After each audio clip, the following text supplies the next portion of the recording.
1 Samuel chapter 18. When David had finished speaking to Saul, the soul of Jonathan was bound to the soul of David, and Jonathan loved him as his own soul.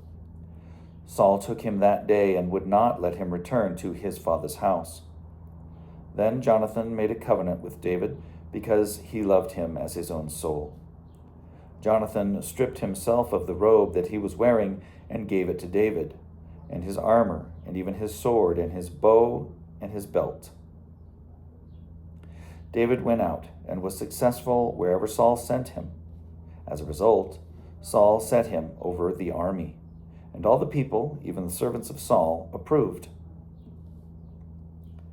As they were coming home, when David returned from killing the Philistine, the women came out of all the towns of Israel, singing and dancing to meet King Saul, with tambourines, with songs of joy, and with musical instruments. And the women sang to one another as they made merry. Saul has killed his thousands, and David his 10,000s. Saul was very angry, for this saying displeased him. He said, "They have ascribed to David 10,000s, and to me they have ascribed thousands. What more can he have but the kingdom?" So Saul eyed David from that day on. The next day an evil spirit from God rushed upon Saul, and he raved within his house, while David was playing the lyre, as he did day by day.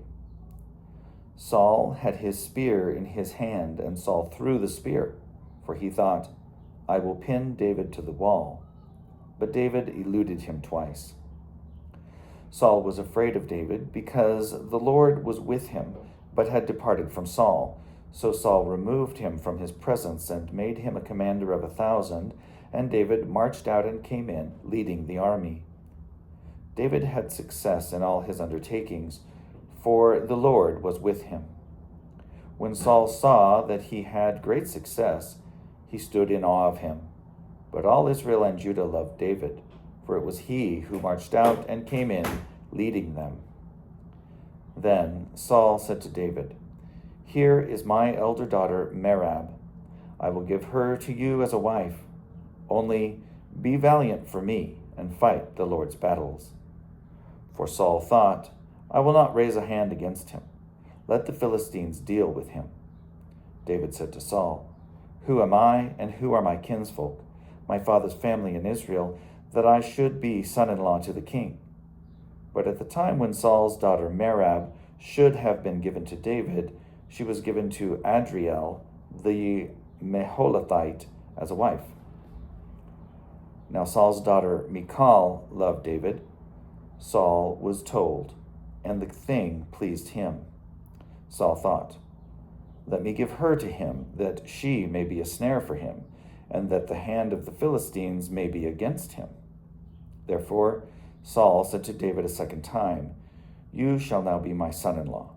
Saul commanded his servants, "Speak to David in private and say, 'See, the king is delighted with you, and all his servants love you. Now then, become the king's son-in-law.'"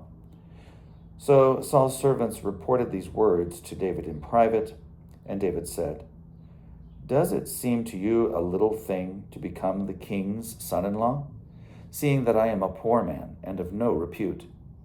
The servants of Saul told him, "This is what David said."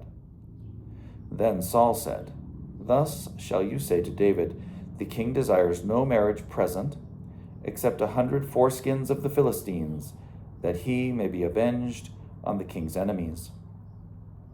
Now Saul planned to make David fall by the hand of the Philistines. When his servants told David these words, David was well pleased to be the king's son-in-law.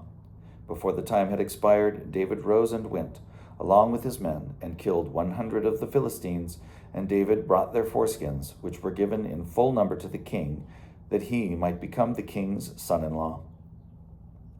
Saul gave him his daughter Michal as a wife, but when Saul realized that the Lord was with David and that Saul's daughter Michal loved him, Saul was still more afraid of David.